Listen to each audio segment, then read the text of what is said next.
Pemirsa, konflik yang melibatkan Iran dengan koalisi Amerika Serikat dan Israel dilaporkan semakin memanas dalam beberapa pekan terakhir. Situasi ini menjadi perhatian setelah muncul laporan mengenai aksi blokade di Selat Hormuz.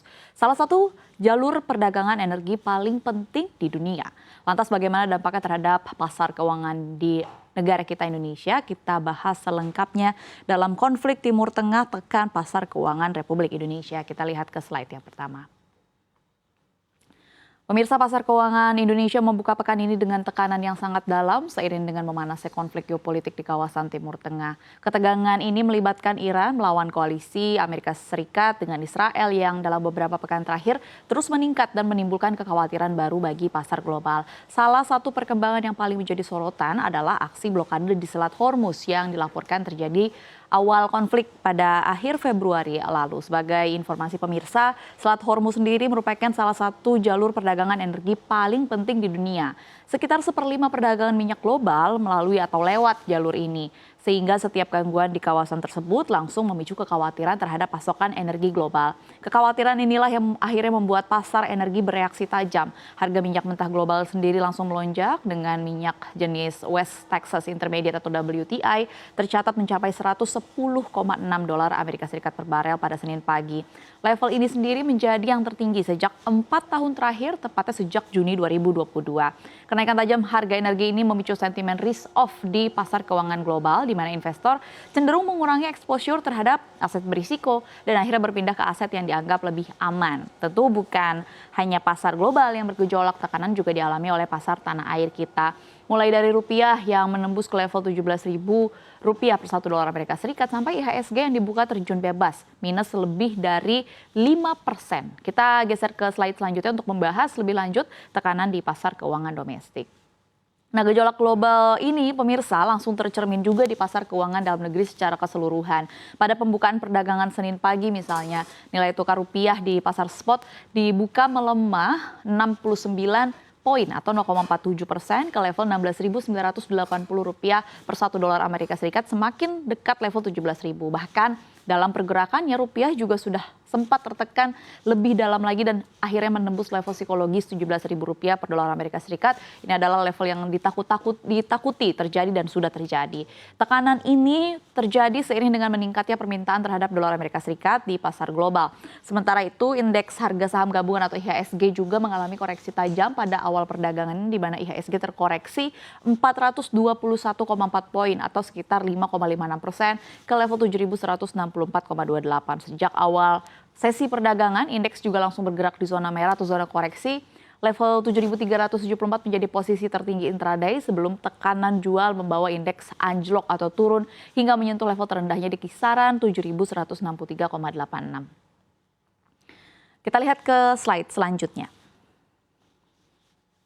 Pemirsa, kenaikan harga minyak global menjadi salah satu faktor utama yang memicu kekhawatiran di pasar saat ini. Konflik di kawasan Timur Tengah dinilai berpotensi mengganggu pasokan minyak atau energi dunia, terutama jika eskalasi ini terus berlanjut. Nah, Selat Hormuz yang saat ini menjadi titik ketegangan merupakan jalur penting bagi distribusi minyak global. Sekitar 20% perdagangan minyak dunia seperti yang sudah disampaikan tadi melewati kawasan ini. Oleh karena itu, blokade atau gangguan di jalur ini langsung mendorong kenaikan harga energi di pasar global. Kenaikan harga energi ini meningkatkan kekhawatiran terhadap potensi kenaikan inflasi di berbagai negara karena semua sektor pakai energi. Nah, di sisi lain, harga energi yang lebih tinggi juga dapat menekan daya beli dan juga meningkatkan biaya produksi.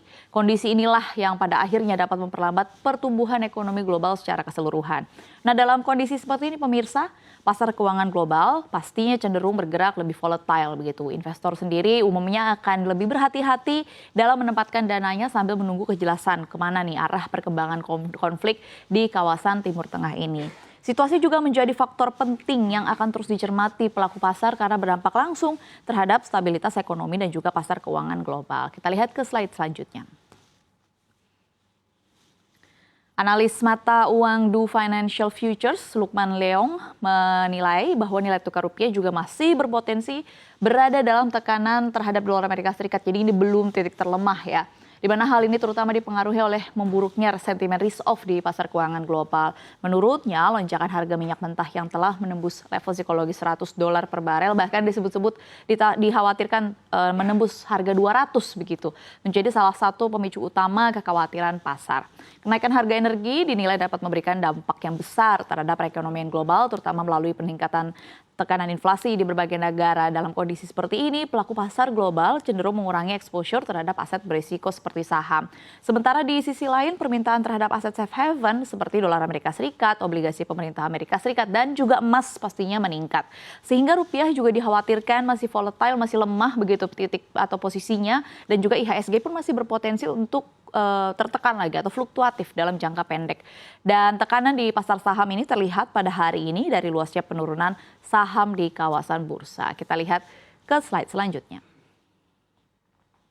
Ya, ke depan pergerakan pasar keuangan seperti yang sudah disebutkan tadi masih akan sangat dipengaruhi oleh perkembangan situasi geopolitik global ya, terutama terkait dengan konflik di kawasan Timur Tengah di mana investor akan terus melihat, mencermati sejauh mana eskalasi konflik ini dapat mempengaruhi pasokan energi global.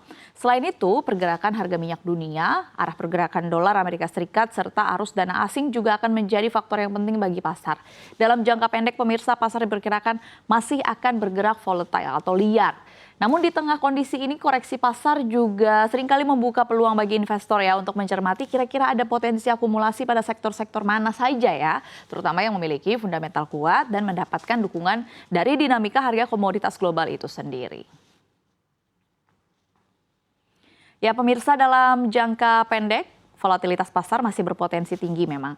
Namun bagi sebagian investor, koreksi pasar ini justru terlihat sebagai kesempatan atau peluang untuk mencermati kira-kira saham-saham dengan fundamental kuat mana saja, terutama di sektor yang mendapatkan dukungan dari kenaikan harga komoditas global, pantas untuk dicermati. Demikian rangkuman pasar global dan juga pasar domestik kita pada hari ini terkena sentimen konflik di kawasan Timur Tengah.